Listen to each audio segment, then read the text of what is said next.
Masofadan turib, onlayn tarzda elektron raqamli imzo kalit sertifikatini qanday olish mumkin?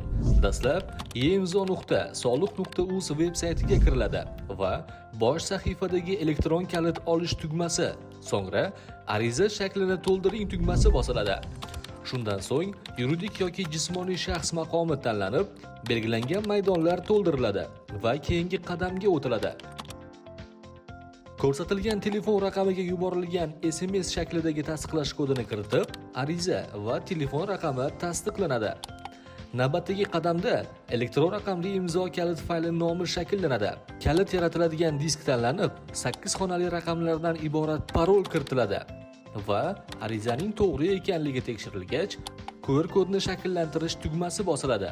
Eslatma: ushbu shaklda kiritilgan elektron raqamli imzo kalit parolini esda saqlash tavsiya etiladi.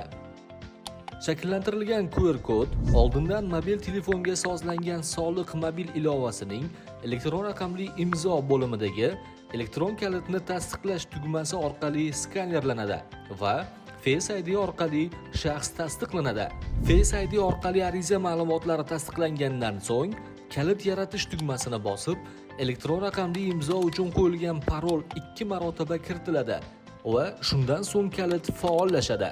Eslatma: elektron raqamli imzo kalit sertifikatlarini olish uchun yuridik shaxslar va yakka tartibdagi tadbirkorlardan bazaviy hisoblash miqdorining 10% miqdorida, jismoniy shaxslardan esa 7% miqdorida yig'im undiriladi. To'lovlar bank kassalari yoki elektron to'lov tizimlari orqali amalga oshirilishi mumkin.